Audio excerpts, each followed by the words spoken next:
भक्त भक्ति भगवंत गुरु, चतुर नाम वपु एक।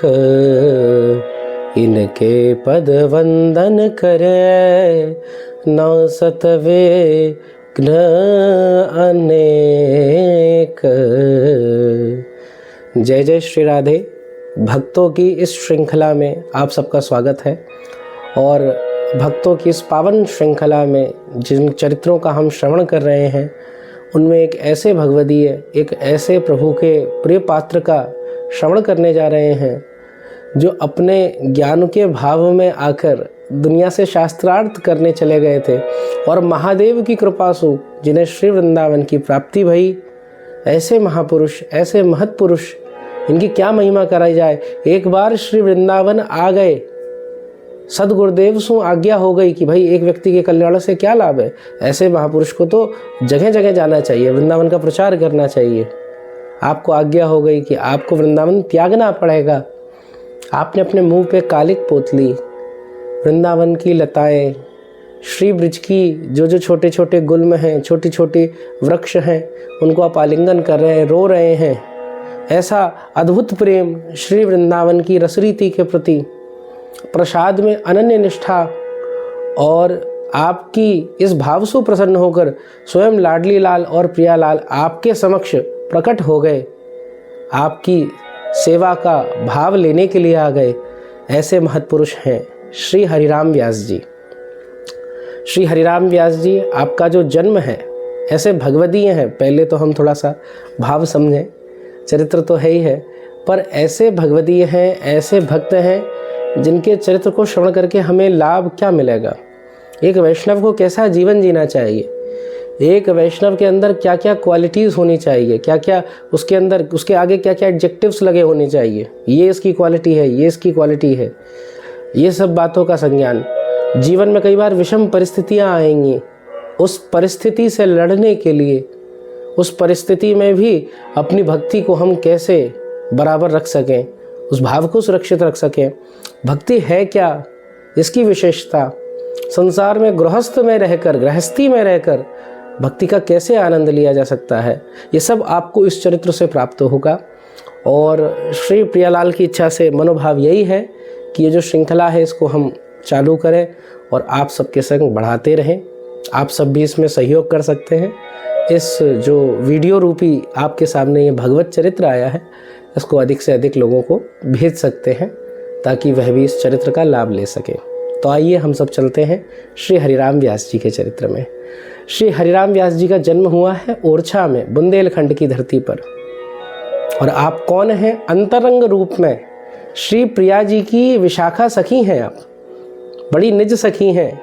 मतलब कैसी सखी हैं? श्री ललिता जी तो बड़ो लाड करे, प्रेम से बोले, पर श्री विशाखा जी अगर कुछ सुनानी हो तो सुना भी दें, ऐसी। क्योंकि सहचरित्व है ना, ये नहीं है कि केवल दासत्व है, यहाँ सहचरी की भावना सो है।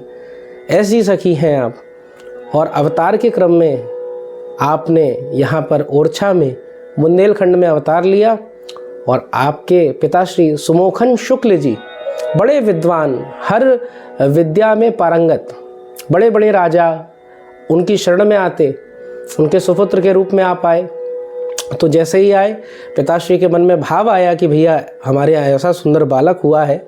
बड़े बड़े ज्योतिषियों ने बड़ी बड़ी सुंदर सुंदर भविष्यवाणियाँ करी आपके लिए। अरे ये तो बहुत बड़े संत होंगे, इनकी ख्याति प्रख्याति हर जगह होगी।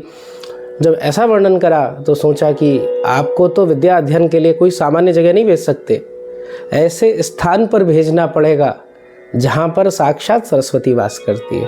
तो वो स्थान क्या है? तो विद्या की तो एक ही नगरी है और उसका नाम है काशी। काशी में आपको भेज दिया गया।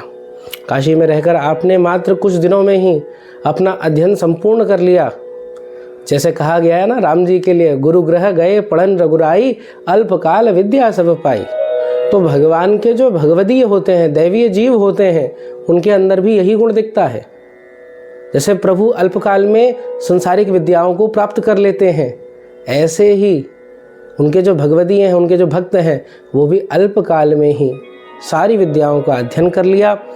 और वहाँ पर आपको कहा गया कि ऐसा जो बौद्धिक वैशिष्ट्य है वो तो कहीं और दिखता ही नहीं है। ऐसी बुद्धि, ऐसी पराकाष्ठा, ऐसा दर्शन कहीं और नहीं होता।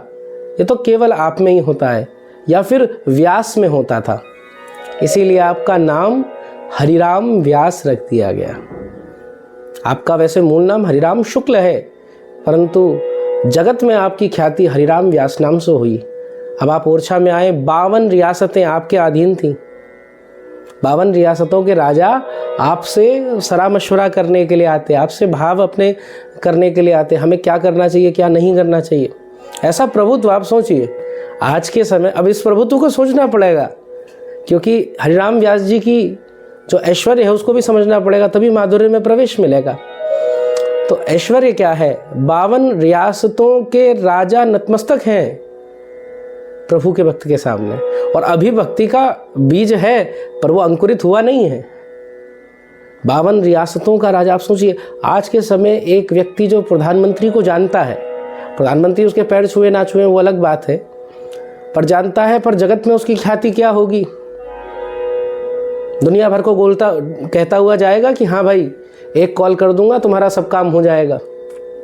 कोई उसको रोकेगा टोकेगा, बड़े से बड़ा अधिकारी हो वो, मैं जानता हूँ प्रधानमंत्री को, कुछ नहीं कर सकता उसका। क्यों? केवल एक नाता, प्रधानमंत्री को जानता हूँ।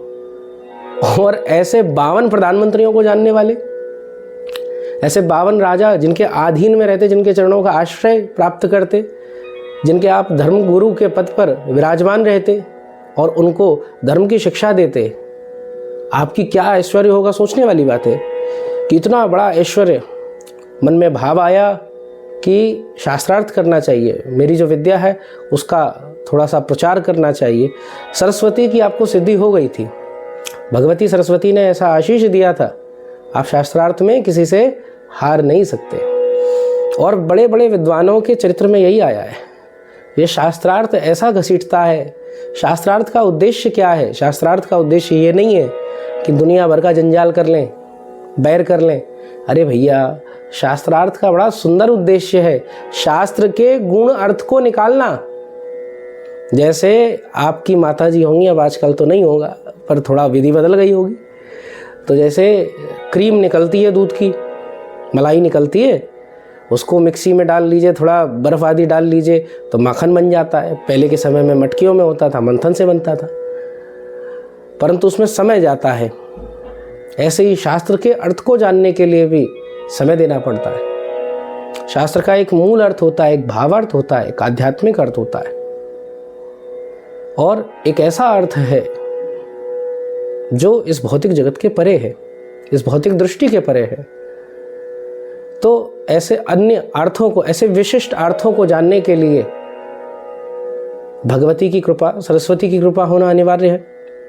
और हरिराम व्यास जी के पास तो थी, तो चले गए प्रदर्शन करने के लिए। पता नहीं कहाँ से चस्का लग गया कि भाई प्रदर्शन करना है। ज्ञान दिखाना का कोई काम नहीं होता, ज्ञान तो देने का काम होता है।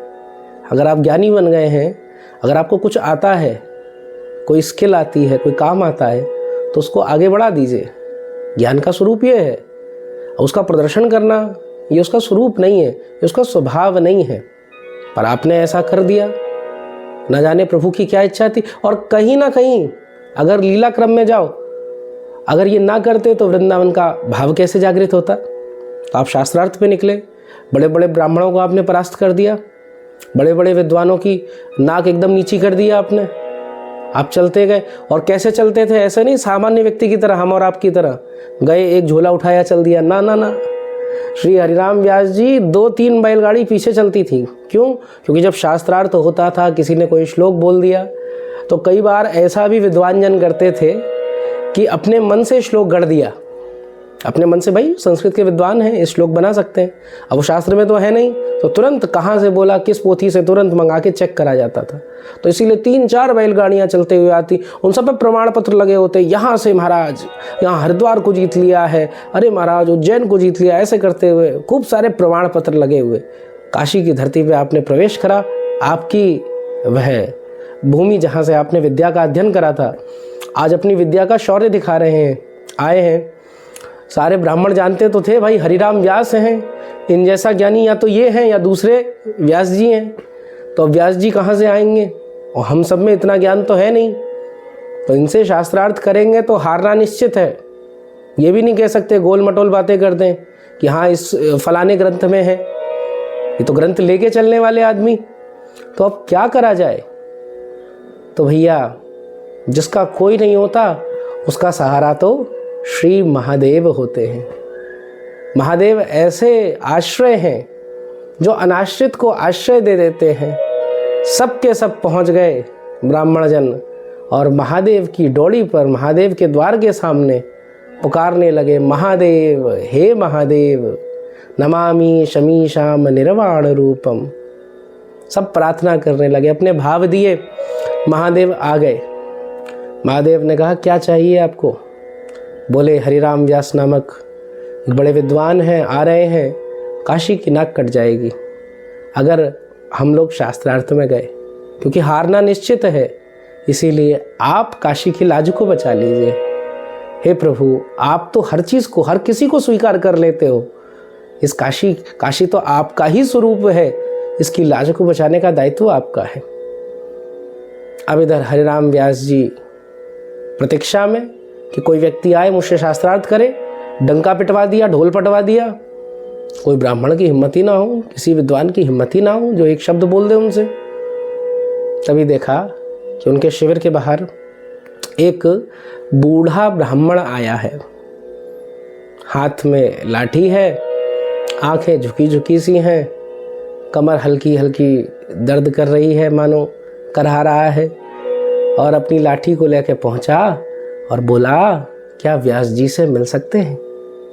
लोगों को लगा भाई शास्त्रार्थ करने आया होगा, जनेऊ आदि लगा, कोई ब्राह्मण होगा। अंदर भेज दिया, व्यास जी के पास बैठा। व्यास जी तुरंत उठ के बैठ गए। हाँ भैया बताओ, कहाँ शास्त्रार्थ करना है, कौन से विषय में शास्त्रार्थ करना है? ब्राह्मण देवता ने कहा मैं शास्त्रार्थ करने नहीं आया हूँ, मेरे मन में बस एक संदेह है, मेरे मन में एक प्रश्न है, उस प्रश्न का उत्तर दे दीजिए। बोलिए ठीक है, क्या संदेह है? बोले ये जो आप शास्त्रार्थ कर रहे हैं, इनसे आपको प्राप्त क्या हुआ, आपको क्या मिल गया? ये जो शास्त्रार्थ आप कर रहे हैं, इसका फल क्या है? ये जो आपने इतने वर्षों तक विद्या अध्ययन करा, विद्या पढ़ी, आपने शिक्षा ग्रहण करी, इस विद्या अध्ययन का फल क्या होता है? मैं बड़ा बूढ़ा हूँ, आगे बालक आदि है, समझना है। व्यास जी ने कहा विद्या अध्ययन का बड़ा सुंदर फल होता है। विद्या ददाति विनयम, विद्या से विनय आते हैं, संस्कार आता है, शील आता है, और सबसे बड़ी बात है विवेक आ जाता है। विवेक क्या होता है? बूढ़े ब्राह्मण ने प्रश्न करा। बोले विवेक, देखिए सत्य और असत्य में अंतर, इस संसार में क्या सत्य है और क्या असत्य है, क्या ऐसा है जो हमेशा टिका रहेगा और क्या ऐसा है जिसका कोई अस्तित्व नहीं है। इस भेद का ज्ञान हो जाता है तो व्यक्ति मोहित नहीं होता, मोह में नहीं पड़ता, और अंतगत्वा ब्रह्म की प्राप्ति कर लेता है, अंतोगत्वा ब्रह्म को प्राप्त कर लेता है, पर ब्रह्म सच्चिदानंद परमात्मा का हो जाता है, क्योंकि इस संसार में सत्य वही है। बूढ़े ब्राह्मण ने मुस्कुराते हुए थोड़ा सा आगे बढ़कर पूछा कि क्या आपने प्राप्त कर लिया है? बस इतना बोलने की देर थी। व्यास जी के आसपास जो ग्रंथ थे, मानो सब बड़े बड़े लोग थे, हक्के बक्के हो गए, भाई ये क्या प्रश्न कर दिया। व्यास जी का भी हाथ एक बार को नीचे गिर गया कि हाँ भाई, क्या मैंने प्राप्त कर लिया है? जिसके लिए मैंने सब विद्याएं पढ़ी, ब्रह्म विद्या पढ़ी, मैंने वेदों का पाठ करा, अपनी स्वशाखा का पाठ करा, मैंने उपनिषदों का ज्ञान प्राप्त करा, पर क्या उस सच्चिदानंद को मैंने प्राप्त कर लिया है? मन में ये विचार, कोई उत्तर नहीं दिया। अब मौन दोनों ही होता है, स्वीकृति भी होती है और कई बार अस्वीकृति भी होती है। तो ब्राह्मण पुनः पूछे। श्री व्यास जी ने कहा कि आप कोई सामान्य नहीं हो सकते, कोई आम ब्राह्मण मुझसे ऐसा प्रश्न पूछ ही नहीं सकता। हे प्रभु, हाथ जोड़ने लग गए, आप अपना स्वरूप प्रकट कर दें। और वहीं पर महाराज जटाटवी गलत ज्वल प्रवाह पावित स्थले देवादिदेव श्री महादेव प्रकट हो गए हैं। सुंदर जटाओं का श्रृंगार है, माथे पे अर्धचंद्रमा विराजमान है, गंगा जी विराजमान हैं, बड़े विशाल नेत्र, हाथों में त्रिशूल धारण करे हुए और अपनी एक हाथ से श्री हरिराम व्यास जी पे कृपा करते हुए जब ऐसा सुंदर स्वरूप प्रकट हुआ, महादेव को प्रणाम करा। महादेव से पूछने लगे, हे प्रभु मेरे लिए क्या आज्ञा है। महादेव ने कहा, इतने शास्त्रों का अध्ययन कर कर दूसरे ब्राह्मणों को नीचा दिखाने में अपने जीवन को क्यों व्यर्थ करना, अपने ज्ञान का वैशिष्ट बनाने में क्यों जीवन व्यर्थ करना। ज्ञान का मूल उद्देश्य मुक्ति है, भक्ति का मूल उद्देश्य भी मुक्ति है, भगवान से रति है। इसीलिए हे विशाखा सखी, व्यास नहीं कहा, विशाखा कहा। और मानो महादेव के मुख से निकला हुआ शब्द अमृत, विशाखा नाम जैसे श्री हरिराम व्यास जी के कानों में पड़ा, वो कर्णामृत हो गया और श्री हरिराम व्यास जी को अपने शब्द का बोध हो गया। ओहो, मैं तो विशाखा सखी हूँ, मैं तो निकुंज में श्री जी की सखी हूँ। और कहाँ ये काशी, कहाँ ये सब, कहाँ ये 52 रियासतों के धर्मगुरु बनना, सब एक बार में धुल गया, साफ हो गए। जितना मैल भरा था सब साफ हो गया। और गुरु का काम भी यही होता है, गुरु भी ऐसे ही होते हैं। गुरु की कृपा से मैल ही साफ होता है। श्री हनुमान जी महाराज हनुमान चालीसा में ही है कि श्री गुरु चरण सरोज रज, निज मन मुकुर सुधार। ये जो निज मन मुकुर है, ये मन रूपी जो दर्पण है, उसको साफ करने वाली कृपा गुरु कृपा ही है। और महादेव रूपी गुरु की कृपा हो गई है। अब मन में आ रहा है कि महादेव ने रास्ता तो बता दिया, पर आगे ले जाने वाला कौन है। वृंदावन ऐसे हम जा सकते हैं, कोई दूरी नहीं है, ओरछा वापस आ गए, पर ये चिंतन लग गया कि वृंदावन की जो रस रीति है उसको कौन बताएगा। भाई वृंदावन की क्या रस रीति है, वृंदावन में कैसे रहना है, वृंदावन की क्या भाव है, उनको हमें धारण करना है। कौन कौन सी चीज़ें वृंदावन में करनी है, कौन सी चीज़ें नहीं करनी है। कौन हमको श्यामा श्याम के दर्शन कराएगा, कौन हमको नित्य लीला में ले जाएगा, ऐसा सदगुरु कौन है। श्री रसिक अनन्यमाल में वर्णन है कि हरिराम व्यास जी के हृदय में बड़े मन में विचार आए कि नामदेव जी भी हैं, श्री रामानंद जी भी हैं, बड़े बड़े रसिक संत हैं, कबीरदास जी भी हैं। कौन के पास जाऊं, किसको आश्रय करूं मैं, जो मुझे श्यामा श्याम से मिला दे। और एक दिन क्या हुआ, आप बैठे हुए अपने घर में सेवा पानी कर रहे, कहीं दूतों ने सूचना दी आपको कि एक बाबा है वृंदावन से आया है। आपने पूर्व से सूचना दे ही रखी थी कि कोई अगर ब्रिज से आवे तो उसको हम तक पहुंचाना। और उन बाबा का नाम था श्री नवलदास वैरागी, श्री हित हरिवंश जू के कृपा पात्र। जैसे श्री नवलदास वैरागी बाबा आए हैं और आपको उनका दर्शन हुआ, मानो सहज प्रीति तो तुरंत हो ही गई है। अब जैसे कई बार आप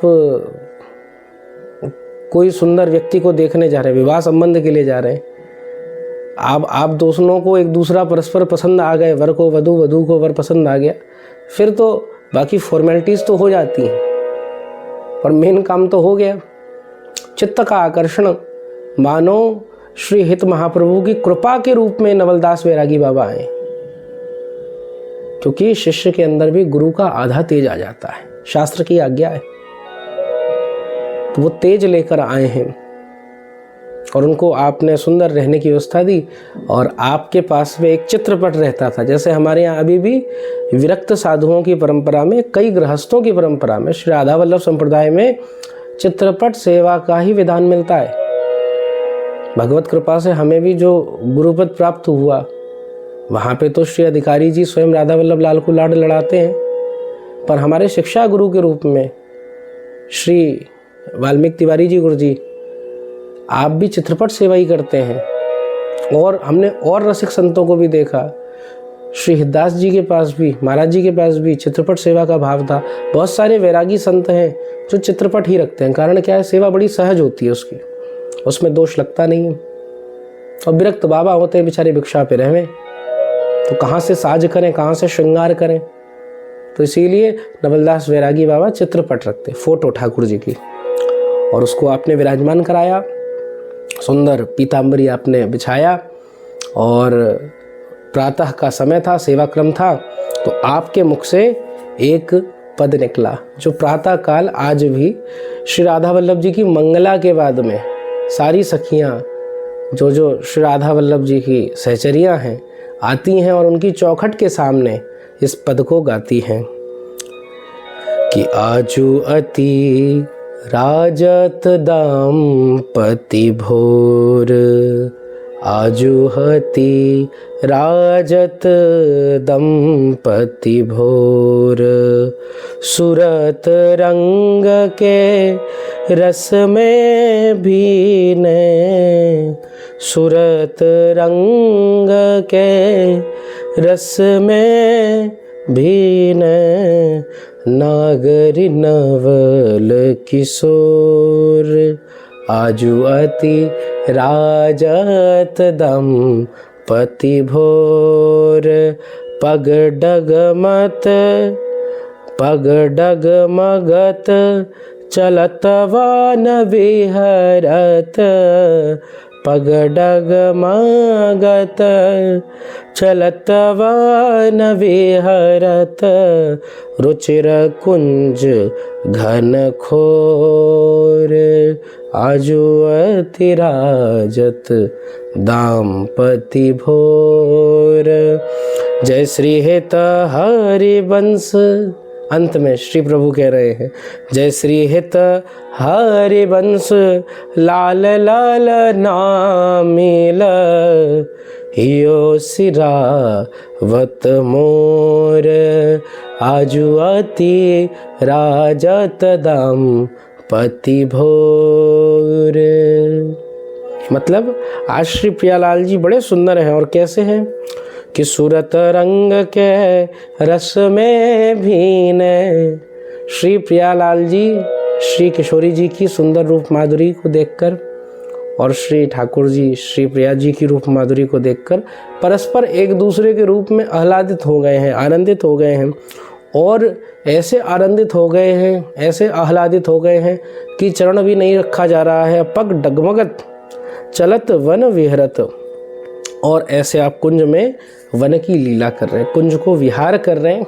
और पद तो बड़ो है अंत में, जय श्री हित हरिवंश, लाल लाल नामिल, हियो सिरावत मोर। अंत में श्री हित हरिवंश महाप्रभु या लीला को देख रहे हैं सजनी सखी के रूप से। और श्री लाल और ललना श्री प्रिया जी और श्री ठाकुर जी के मिलने से हियो सिरावत मोर, उनके हृदय को परमानंद की स्थिति प्राप्त हो रही है। अब जैसे ये पद सुनो, पहले तो कान में लगा कि मुझे मेरे प्रभु मिल गए हैं, मेरे जो इष्ट हैं, मेरे जो गुरु पद है वो मुझे मिल चुका है। वृंदावन की रसरीति से परिचय कराने वालों मुझे मिल चुको है। आनंदित हो गए। और बाद में जब पद को जब चिंतन करने लगे, क्योंकि बार बार चल रहा है पद, और ज्ञान मार्गी तो आप हैं ही हैं, तो चिंतन की प्रकृति है, तो आपके मन में थोड़ी सी ये बात खटकी कि जय श्री हित हरिवंश, लाल लाल नामिन, लाल ललना मिल, हियो सिरावत मोर। भाई मिल तो प्रिया जी और ठाकुर जी रहे हैं, तो श्री हित हरिवंश महाप्रभु को कैसे आनंद हो रहा है, कैसे उनका हृदय आह्लादित हो रहा है। ये बात जो है, इस तत्व को अभी आप नहीं समझ पाए, या फिर ये लीला थी, क्योंकि आप तो विशाखा सखी का ही स्वरूप है। ये कहना भी गलत होगा, आप नहीं समझ पाए। आप तो सर्वज्ञ थे, पर आपको सबको शिक्षा देनी थी, आपको लीला करनी थी। अब अगर पद में कभी संशय हो तो संप्रदाय अनुगत व्यक्ति के पास जावें। अब दो मन में बातें चली, एक तो ये पद को रहस्य जानना है, और दूसरों कि महाप्रभु से एक बार मिलना है। यही हमारा आश्रय, यही चरण है जिनका मुझे दास बनना है। जब ये बात बन गई तो फिर तो भैया आपने तुरंत नवलदास वैरागी बाबा से कही, बाबा चलो जल्दी, अब चलो, हाँ तुरंत जल्दी भागो फटाफट। बोले क्या हुआ, अभी 2 पल सेवा तो कर ले। बोले नहीं, ये सब नहीं करना, कुछ भी, जल्दी जल्दी। श्री वृंदावन की ओर। अरे मैं इतने दिनों से प्रतीक्षा कर रहा था और आज मुझे मेरे सदगुरु को भाव मिल गया, तुरंत चलना है। पर दूसरी तरफ वो ज्ञान मार्गी भी चल रहा है तो संशय भी है। तो अब आप चल तो दिए, पर पोथियों का सब कुछ आप अपना जो 3-4 बैलगाड़ियाँ चलती थी सब संग में चल रही हैं। अब चलते चलते मन में विचार आ रहा है, महादेव की वार्ता याद आ रही है, महादेव के भाव याद आ रहे हैं कि महादेव ने कहा था मैं विशाखा सखी हूँ, मुझे उस स्वरूप को जानना है, मुझे जनाने वाला मिल गया, क्या मुझे वृंदावन की प्राप्ति होगी? कैसे वृंदावन की प्राप्ति होगी? कैसे स्वरूप होगा? कैसे भाव होंगे?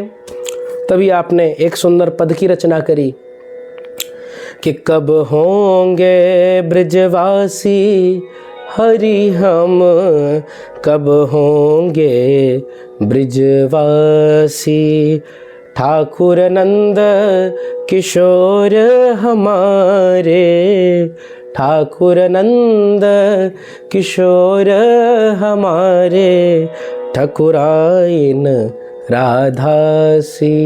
बड़ा सुंदर पद है कि कब मोए ब्रज को वास मिलेगा। और मुझे तो ऐसा लगे भैया कोई व्यक्ति अगर ब्रजवास चाह रहा है उसके लिए ये उसकी गीता है, ये उसके लिए उसके वेद हैं, ये उसके लिए उसका महामंत्र है।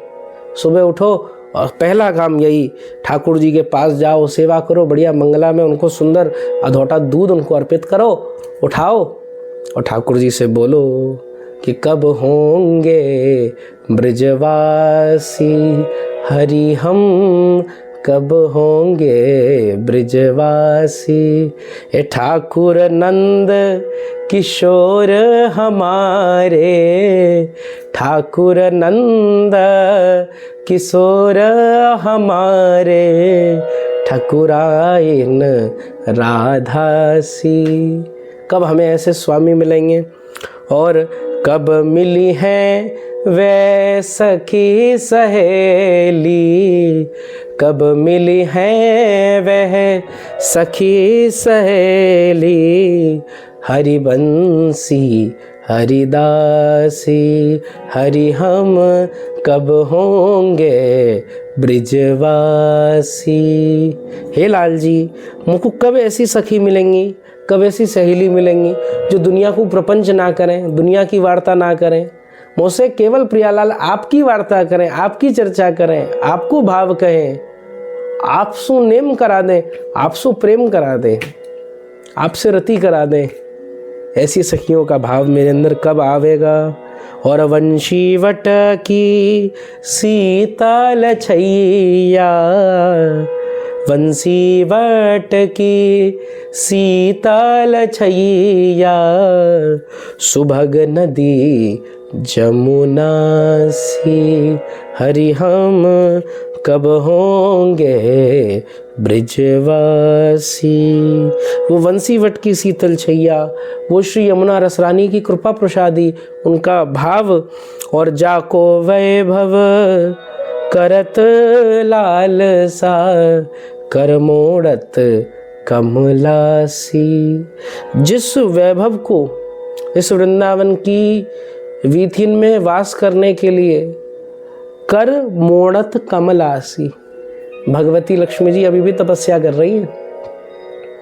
सत्य बात है, आप जाएं यमुना जी वृंदावन के पल्ली पार श्री बेलवन गांव, लक्ष्मी जी साक्षात विराजमान हैं और तप कर रही हैं। किस बात के लिए? इस ब्रिज में आ जाएं, इस वृंदावन में आ जाएं जहां आप आए हो या फिर आने वाले हो। श्री हरिराम व्यास जी का तो अंग अंग मानो आनंदित हो रहा है, रोम रोम खिल उठा है इस बात को सोच के कि भैया ऐसो पद ऐसो भाव मुझे मिल रहे हैं।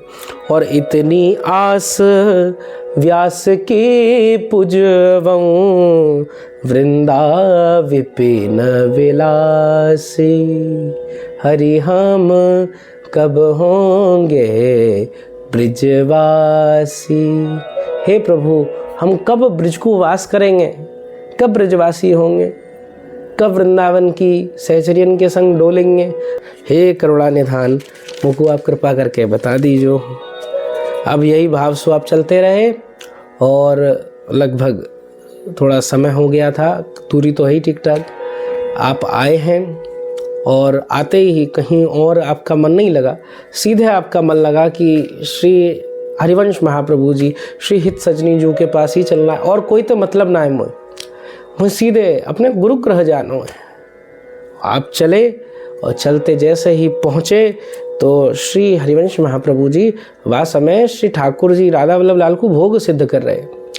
अब एक सुंदर बात सुनने वाली है, भागवत जी में भी जो प्रसंग है कि एक बार श्री यशोदा जी ने सारी दासियों को काम पे लगा दिया और स्वयं भोग सिद्ध कर रही हैं। एकदा गृहदासीषु भागवत में मिलता है। तो सबको काम पे लगाकर स्वयं लाल जी के लिए भोग बना रही हैं। क्यों? क्योंकि लालन के लिए भोग तो उसकी माँ ही बना सके। और यही भाव से भावित है कर नित्य सहचरी भाव में विचरण करने वाले श्री सजनी जो, श्री हित महारानी जो, श्री हिज्जू हरिवंश जी भी सुंदर लाडले लाल के लिए, श्री प्रिया लाल के लिए भोग बना रहे हैं कि भाई भोग तो मुझे मिलना चाहिए। और ऐसी होड़ थी भैया रसिकों में सेवा की कि कोई व्यक्ति जैसे ठाकुर जी के लिए अब रसोई बनेगी तो लकड़ी भी चाहिए।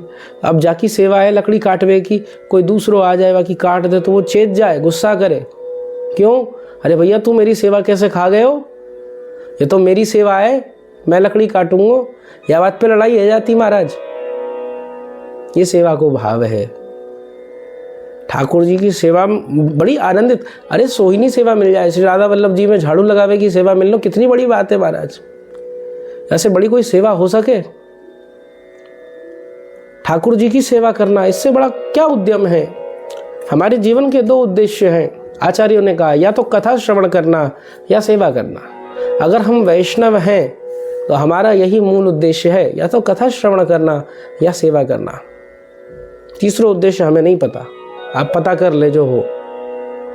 पर ठाकुर जी की सेवा में रत रहना और ऐसी सेवा करना कि समय का ज्ञान ही ना रहे, कौन सा समय क्या समय होता है, और उसी में आनंद का अनुभव करना।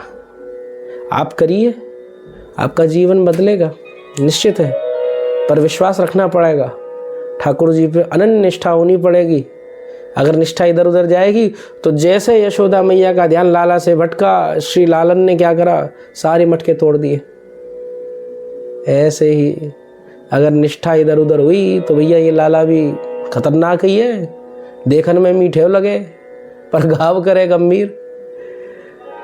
ये तो भाव की बात है। पर ठाकुर जी की सेवा को करना ये हमारा प्रधानता से धर्म है।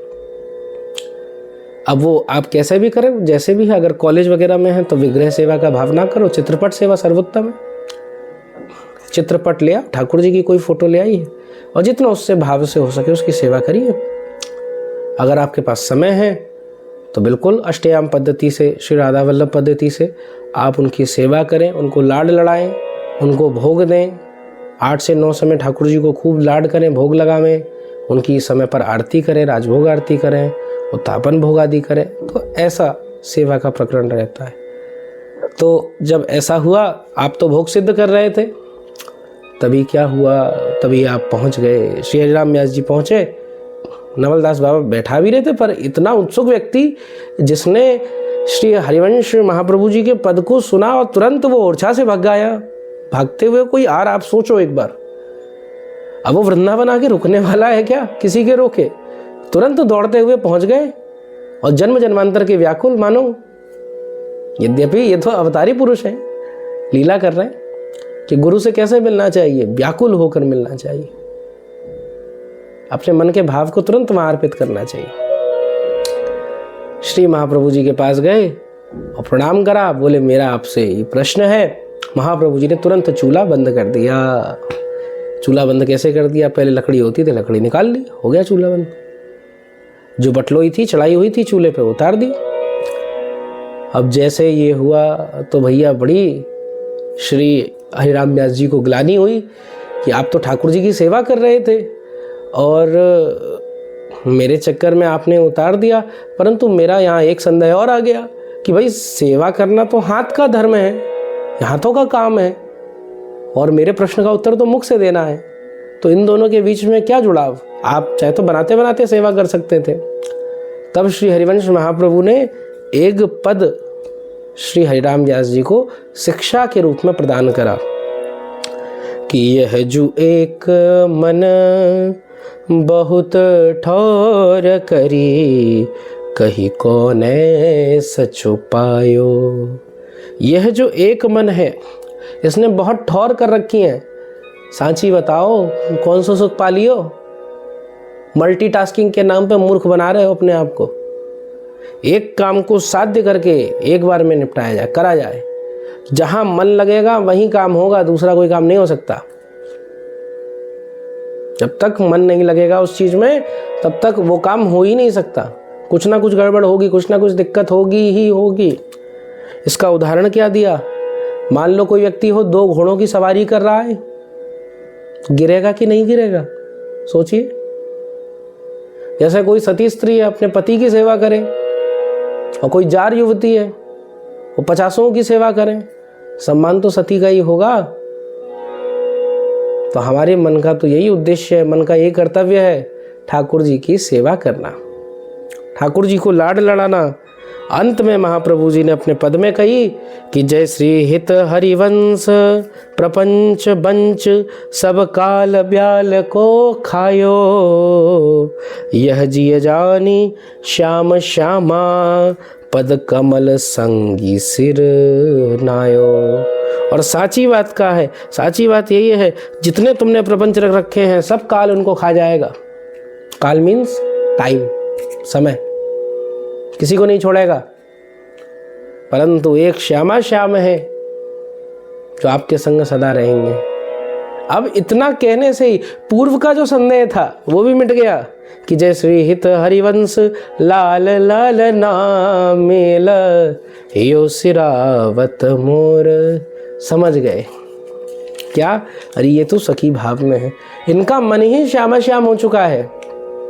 इसीलिए हियो सिरावत मोर, इसीलिए श्यामा श्याम को एक संग विहार करते हुए देखकर, एक संग आनंद मनाते हुए देखकर इनका मन प्रसन्न हो रहा है। और इसके बाद में इन्होंने अटल वृंदावन वास का निश्चय कर लिया। बोले भैया दुनिया जाए कहीं, जो बिगड़ना है बिगड़े, जो बनना है बने, हम तो श्री वृंदावन की सीमा के बाहर नहीं जाएंगे। कि विपिन राज सीमा के बाहर हरि को हो न निहार।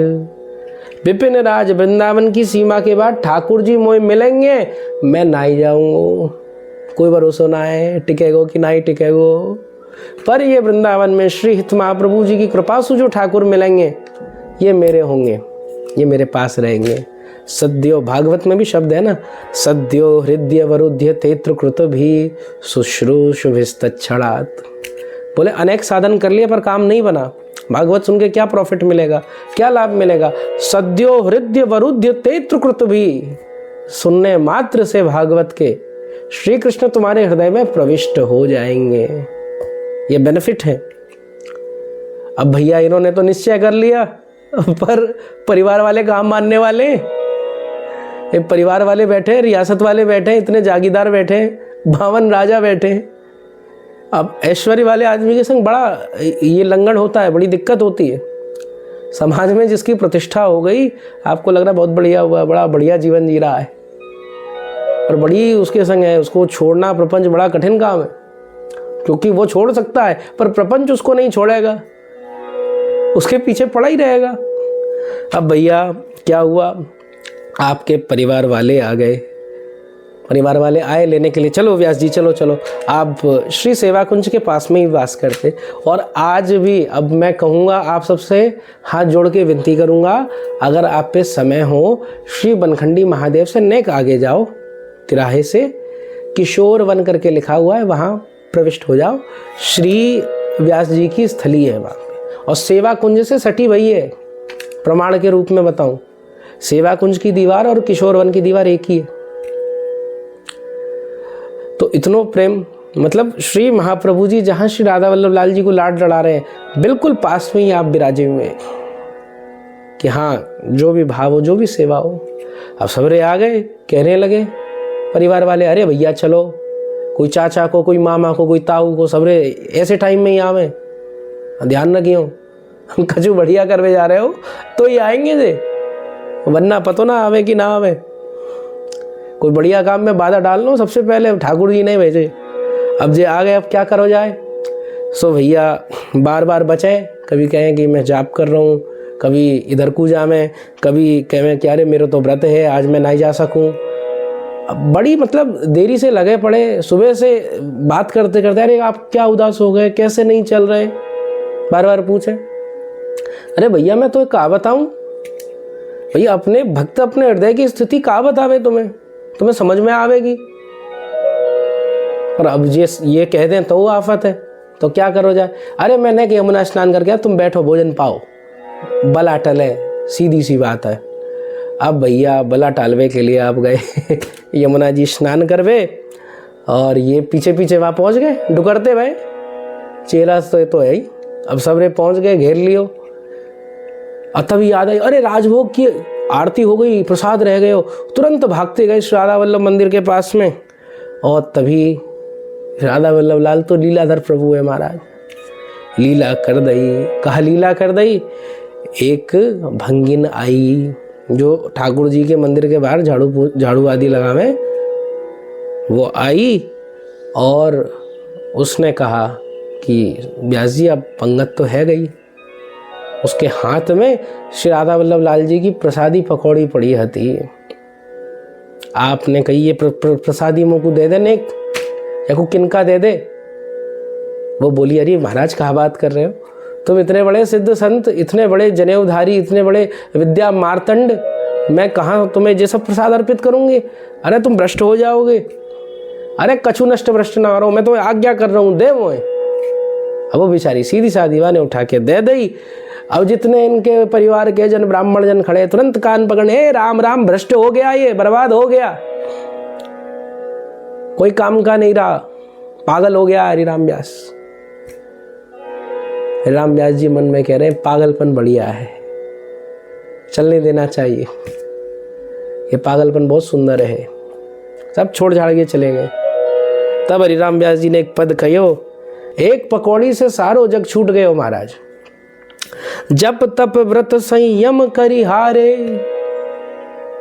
गए, पर ने कहू नहीं मन टूट्यो। जे सबरे परिवार वाले पीछे पड़े थे, इनको कछु समझ में ना आई। पर माया रचित प्रपंच कुटुंबे, मोह जाल सब छूट्यो। व्यास दास हरिवंश कृपाते, बसी बन रास प्रेम रस लूट्यो। अब तो बस प्रेम रस लूटना है, बला टली बढ़िया। अब ये लीला की बहुत शिक्षा है, इन शिक्षाओं को हमें समझना चाहिए। पहली बात तो प्रसाद की महिमा, श्री ठाकुर जी के प्रसाद की कितनी महिमा है। अरे भैया चरणामृत की महिमा सुन लो, कि विष्णु पादोदकम पित्वा पुनर्जन्म न विद्यते। जब भगवान के चरणों से निकला हुआ जो चरणामृत है, जल है, उसको पीने से फिर पुनर्जन्म न विद्यते, वापस जन्म नहीं होता। अब आप सोचो, एक बार सोच के देखो, ठाकुर जी के नेत्रों के सामने जो प्रेम भाव से भोग पधराया गया है, अब ऐसे भोग को, ऐसी प्रसादी को ग्रहण करने का क्या फल हो सकता है? क्या कोई शास्त्र लिख सकता है? कोई ग्रंथ लिख सकता है? साक्षात प्रभु ही हैं, क्योंकि ये सिद्धांत है, प्रभु को जो अर्पित करा गया स्वयं प्रभु ही हो जाते। प्रभु ऐसे नहीं है, पारस मणि थोड़ी ना है, इसीलिए इनकी कोई तुलना नहीं है महाराज। कोई मणि, कोई कल्प वृक्ष नहीं है ये तो इनके सामने जो अर्पित हुआ, मनुष्य अर्पित हुआ, ये स्वयं अपना स्वरूप उसको दे देते हैं। प्रमाण देखना है, शास्त्रों में वैकुंठ का स्वरूप देख लो। वैकुंठ के जो स्वरूप बताए गए भक्तों के, सब नारायण स्वरूप है, कोई अंतर नहीं है, बस गंध को अंतर हो गए। अगर लक्ष्मी जी को पहचान न हो नारायण कहाँ है, एक बार को विस्मय हो जाएगा। तो जितने भक्त हैं, जय हैं, विजय हैं, सुनंद हैं, सब क्या है, बिल्कुल चतुर्भुज हैं, कोई अंतर नहीं। जैसे भगवान सुंदर वैसे वो सुंदर।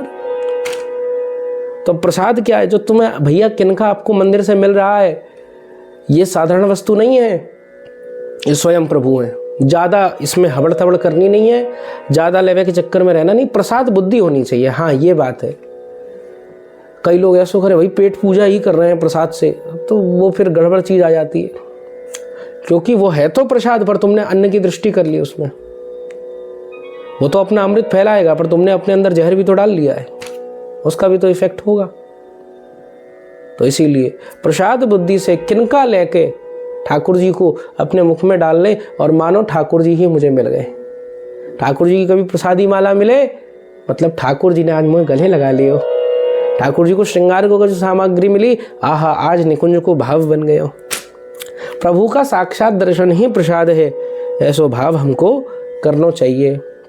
और कई बार देखो ये मूल कारण तो भगाना ही था इन लोगों को।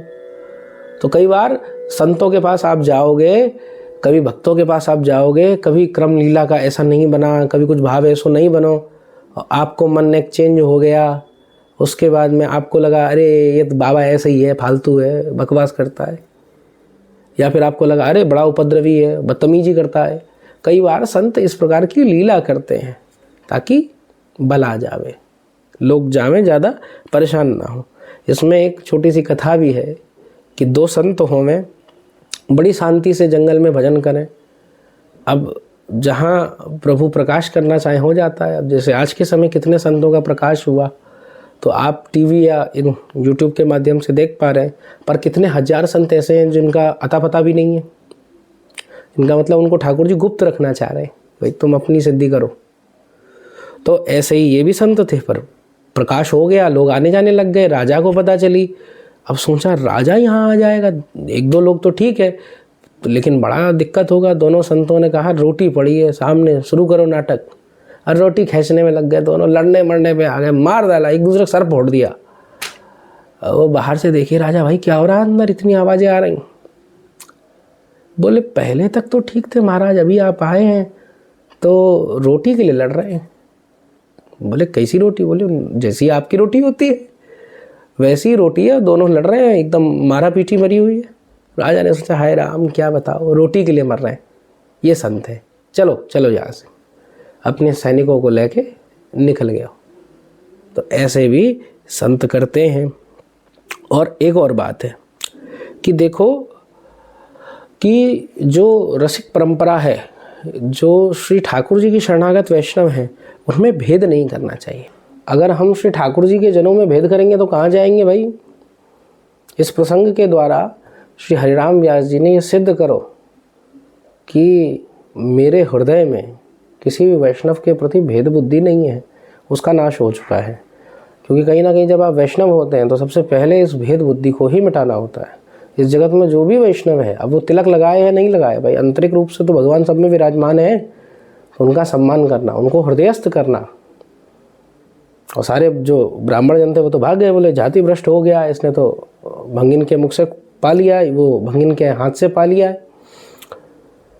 पर श्री हरिराम व्यास जी को भाव क्या है, वो तो कहते हैं भाई मेरी जाति क्या है पूछते हो, तो उसका उत्तर दिया कि रसिक अनन्य हमारी जाति, रसिक अनन्य हमारी जाति, कुल देवी राधा बरसानो, कुल देवी राधा बरसानो, खैरो ब्रज वासिन सौंपाती, खैरो ब्रज वासिन सौंपाती, गोत्र गोपाल जनेऊ कंठी, शिखा शिखंडी हरि मंदिर भांति, रसिक अनन्य हमारी जाति। तो रसिक अनन्य हमारी जाति अब ये सब वैष्णवों के लिए है जो हृदयस्थ भगवान की भक्ति कर रहे हैं। क्योंकि जब आप भगवान की भक्ति करेंगे तो हृदय में ये धारण करना पड़ेगा, आप जब तक आत्मस्वरूप को नहीं जानेंगे तब तक ईश्वर को भी नहीं जान सकते। भगवान जिनकी भक्ति कर रहे हैं उनका स्वरूप भी नहीं जान सकते। गोपियाँ भी आत्मस्वरूप हैं, जानती हैं। अखिल देहिनाम अंतरात्मोद्रिक गोपी गीत में कह रही है, ब्रह्म ज्ञान युक्त हैं। तो ऐसा नहीं भक्ति करते हैं तो ज्ञान नहीं आता, आता है, वो स्फुरित होता है।